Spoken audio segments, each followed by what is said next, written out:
गुरु ब्रह्मा गुरु विष्णु गुरुदेवो महेश्वरा गुरु साक्षात् परब्रह्म तस्मै श्री गुरुवे नमः। जब परमपिता परमात्मा सृष्टि की रचना करते हैं तो परमपिता परमात्मा अपने गुणों द्वारा सारी सृष्टि को चलाने के लिए उस समय की परिस्थितियों को ध्यान में रखकर कुछ सिद्धांतों की रचना करते हैं। उन्हीं सिद्धांतों में चारों युगों का वर्णन है। चारों युगों का अपना अपना महत्व है, लेकिन संसार के सभी ऋषि मुनियों ने सृष्टि के लिए सभी देवी देवताओं ने सतयुग को ही श्रेष्ठ बताया है। सतयुग सच्चाई और ईमानदारी का युग होता है।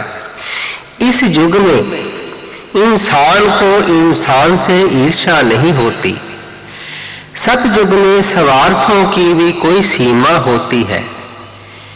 इस कारण इंसान में ईमानदारी, शारीरिक तंदुरुस्ती लंबे समय तक देखी जा सकती है, क्योंकि जितने भी हमारे देश के, भारत के अथवा संसार के ऋषि मुनि जहाँ आध्यात्मिक व्यक्ति हुए हैं, उन्हें सत्य के ऊपर ज्यादा जोर दिया है, क्योंकि सत्य से इंसान के भीतर शरीर की जो इंद्रियां हैं उन पर इंसान का संयम बना रहता है, संतुलन बना रहता है, खान पान पर इंसान का निरंतरण रहता है।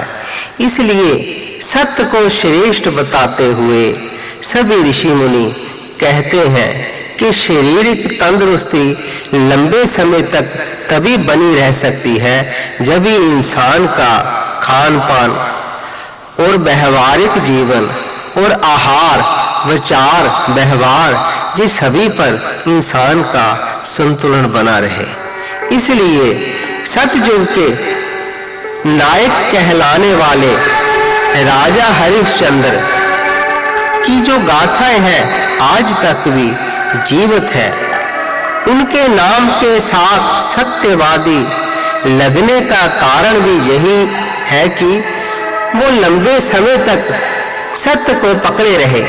उनके जीवन में तरह तरह की घटनाएं हुई, जैसे उनकी पत्नी का बिछुड़ना, उनके राजपाट का बिछुड़ना और उनके पुत्र का बिछड़ना, और उसकी पुत्र के मृत्यु के उपरांत जो उसको उसकी देह का संस्कार करने में राजा के ऊपर जो धर्म संकट उत्पन्न हुआ, उसमें सहजता से अपनी परीक्षा में उसको पास होना, उस पर अपना जो सत्य है, जो ईमानदारी है, उसको बनाए रखना, इसलिए उसे सत्यवादी राजा हरिश्चंद्र कहा गया है। जिस सतयुग में राजा हरिश्चंद्र हुए हैं, जो राम के ही वंश के हैं, राम उनके आगे जाकर के उन्हीं के वंश में पैदा हुए, इसलिए राजा हरिश्चंद्र का सत्यवादी कहलाना सत्य का प्रतीक है। इसलिए सत्य को ज्यादा महत्व देना चाहिए। इसलिए सत्य जो है, जो सतयुग कहलाता है, उसमें तत्सत्य का प्रभाव अधिक होता है। हमारे ऋषियों मुनियों ने 4 युग बताए हैं, जिनमें सबसे पहले सतयुग आता है, उसके उपरांत त्रेता कहा गया है, उसके उपरांत द्वापर, फिर कलयुग आता है। इसलिए आज हम कलयुग में विचर रहे हैं, तो इसके कारण हमारे शरीर के ऊपर तरह तरह का कपट का, तम का, क्रोध का, काम का प्रभाव बना रहता है। तो यदि हम चाहते हैं कि सत्य का बोलबाला हो, सतयुग का दोबारा आगमन हो, तो हम उसमें एक ही कारण का जो उद्धार है, जो उभार है, तभी उसको प्रकट कर सकते हैं जब हम सत्य के साथ जुड़े रहें, जिनका मैंने पहले जिक्र किया कि राजा हरिश्चंद्र जो है वो सत्य के प्रतीक रहे, जिनका नाम सतयुग से लेकर आज कल युग तक बड़े आदर से लिया जाता है, जिनकी सत्यनिष्ठा, प्रतिष्ठा, न्याय कारक राज्य प्रणाली की कथा कहानियां आज भी संसार के प्राणियों को प्रभावित करती है। इसीलिए हमारे देश की आध्यात्मिक प्रचार प्रणाली सत्य और सतयुग की परंपरा को समय समय पर उजागर करती रहती है, क्योंकि सत्य ही ऐसा तत्व है जिससे शरीर, मन और आत्मा को निरोग रखा जा सकता है। क्योंकि शरीर में जो तरह-तरह के विकार उत्पन्न होते हैं, जैसे किसी मशीन में मैल जमने से, उसमें किसी तरह की रुकावट आने से मशीन में खराबी आ जाती है, इसी तरह जब शरीर के भीतर कपट, ईर्ष्या, द्वेष, झूठ, क्रोध, ये सारी चीजों की उत्पत्ति होती है, तो इंसान का जो शरीर है उसके भीतर विकार उत्पन्न हो जाते हैं और इंसान के शरीर को रोग लगने शुरू हो जाते हैं। इसलिए यदि हम चाहते हैं कि हमारा शरीर निरोग रहे, हमारे घर परिवार में शांति रहे, समाज में हमारी निरंतर प्रतिष्ठा बनी रहे और हमारे भीतर भक्ति ज्ञान की उत्पत्ति हो, तो इसलिए हम सत्य का पल्लू लंबे समय तक पकड़े रहें। हमारे जीवन में जितने भी उतार चढ़ाव क्यों ना आए, हमें इसलिए घबराना नहीं चाहिए, विचलित नहीं होना चाहिए।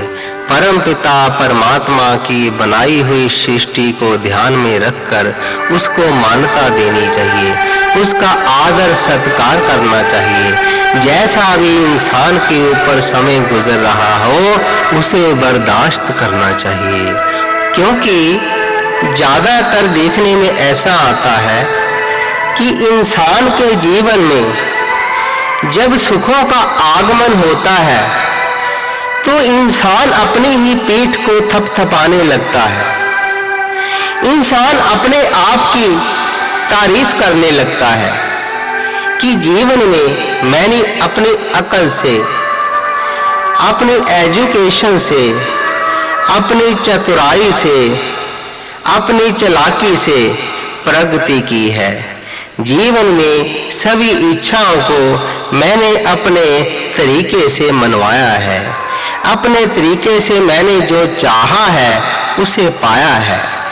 यदि कभी उसके जीवन में कभी तकलीफ का समा आ जाता है, आपातकाल आ जाता है, अचानक संकट आ जाता है, तो वो परमात्मा को कोसने लगता है, परमात्मा को गालियां देने लगता है और दूसरों को दुख देने में संलग्न हो जाता है।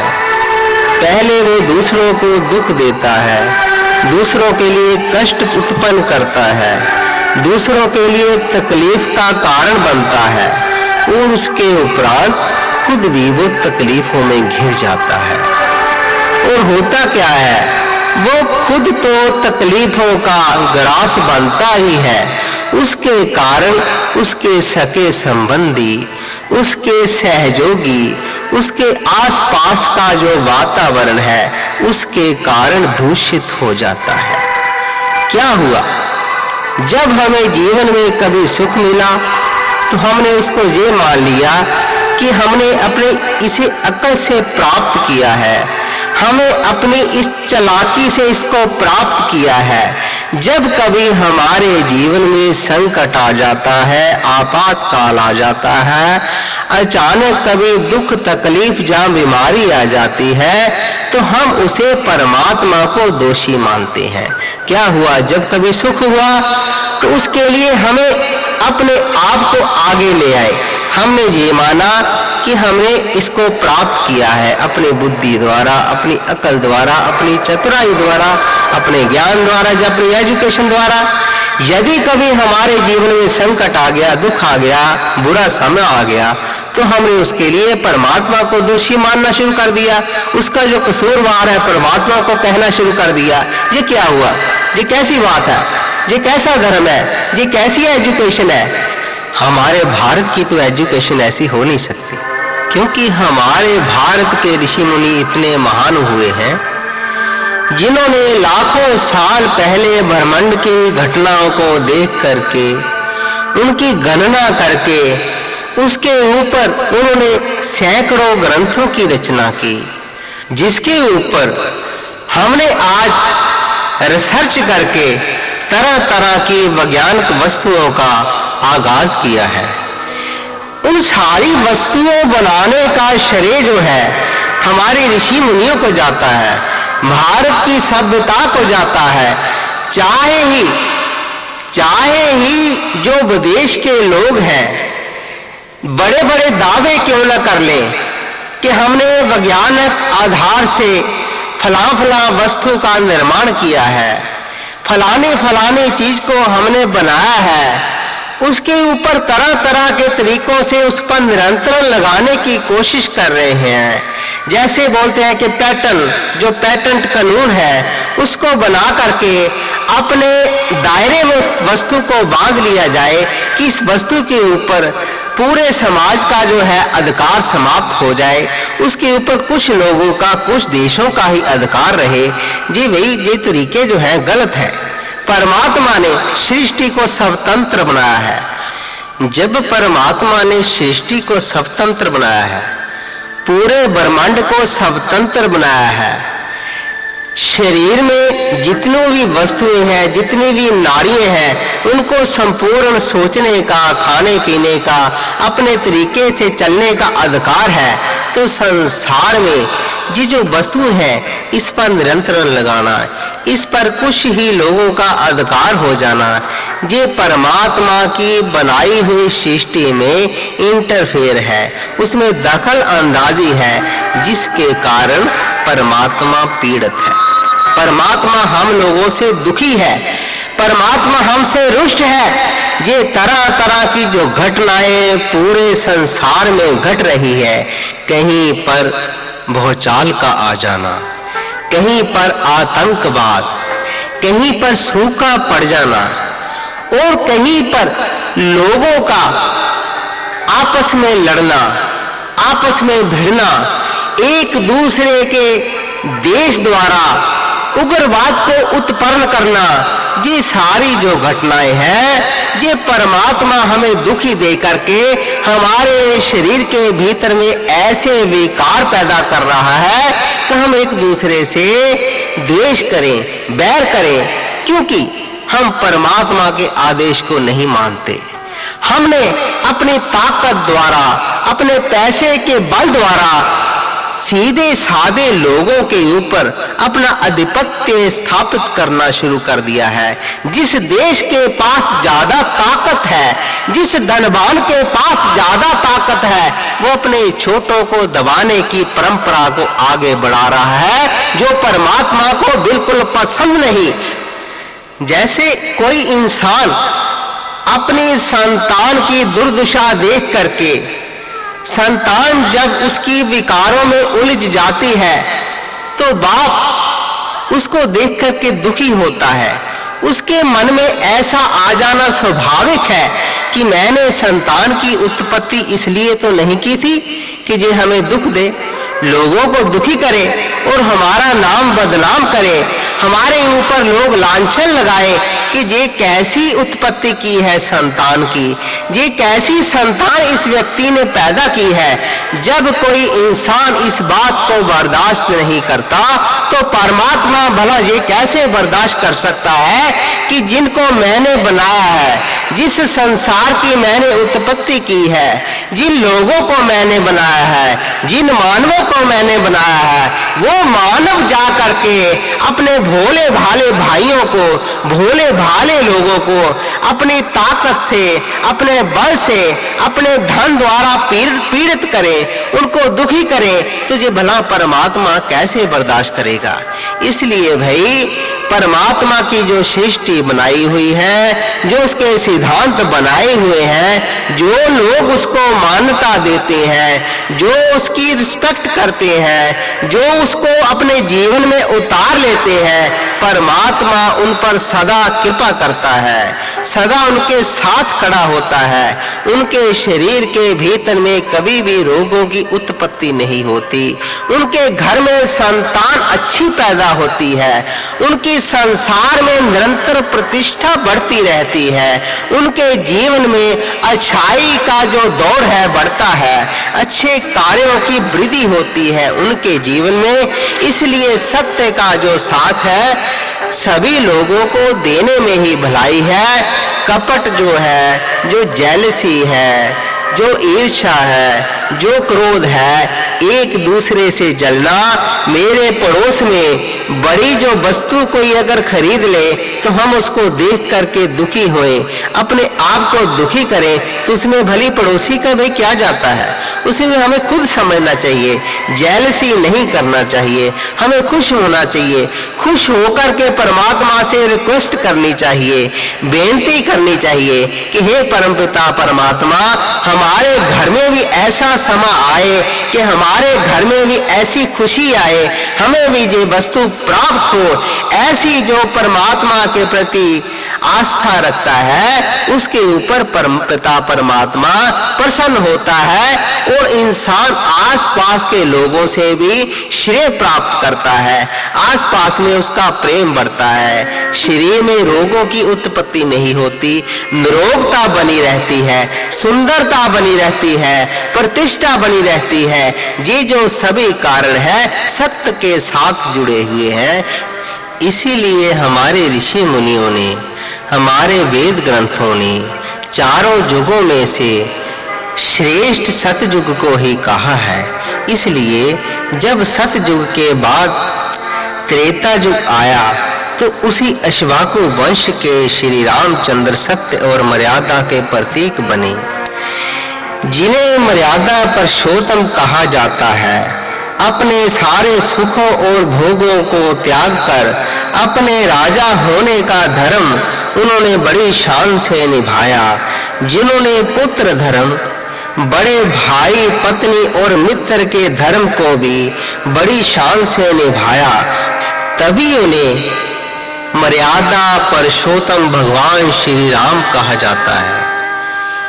ये छोटा सा जो शब्द है मर्यादा पुरुषोत्तम भगवान श्री राम, इसके पीछे पूरे रामचरितमानस का रहस्य छुपा हुआ है। महर्षि वाल्मीकि की रामायण का जो दिव्य ज्ञान है, जो रहस्यमय ज्ञान है, वो सारे का सारा छुपा हुआ है। ये जो एक शब्द है इसमें पूरी रामायण का वर्णन आ जाता है, मर्यादा पुरुषोत्तम भगवान श्री राम। जी छोटे से शब्द का यदि अर्थ निकालना हो तो इसमें से कई हजार ग्रंथ लिखे जा सकते हैं। मर्यादा किसे कहते हैं, पुरुषोत्तम किसे कहते हैं, भगवान किसे कहते हैं? मर्यादा है ये कि जो इंसान अपनी मर्यादा में रहे, अपनी सीमाओं में रहे, अपनी इच्छाओं पर नियंत्रण रखे, किसी की जो मन की अवस्था है उसको समझे, किसी के मन को दुखाए नहीं, किसी का जो अधिकार है वो छीने नहीं, सभी को एक समान देखे, सभी में दया भाव देखे, सभी में प्रेम भाव देखे, सभी में मित्र भाव देखे, सभी में अपने आप को दर्पण की तरह देखे।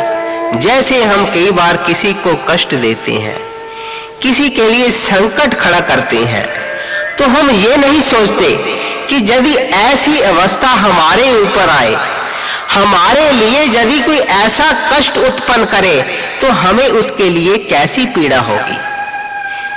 ये है कि अपने आप को जब इंसान उस समय में ला करके खड़ा कर देता है तो वो कभी जीवन में गुनाह नहीं करता, कभी जीवन में किसी को दुखी नहीं करता। जब उसको अपने जीवन में उस दुख का आभास हो जाता है कि इस दुख की ऐसी पीड़ा है, तो वो किसी को भी दुख देने से गुरेज करता है। भगवान श्री राम ने जी सभी बातों का ध्यान रखा। जीवन में उन्होंने किसी को दुखी नहीं किया, भाई को भाई की तरह प्यार किया, पत्नी को पत्नी की तरह प्यार किया, मित्र को मित्र की तरह प्यार किया। सभी को उन्होंने एक ही भाव से देखा, एक ही दर्जा दिया। ये नहीं कहा कि ये मेरा मित्र है, इसको मैं श्रेष्ठ अधिकार दूं, जैसे नशाद राज की कथा है और हनुमान जी की कथा है, सुग्रीव जी की कथा है। जिस सभी को उन्होंने एक ही नजर से देखा, सभी को उन्होंने बराबर अधिकार दिया। जो जो वस्तु जिस जिस को चाहिए थी, जो जो कार्य भगवान श्री राम जिसके जीवन में कर सकते थे, उन्होंने किया।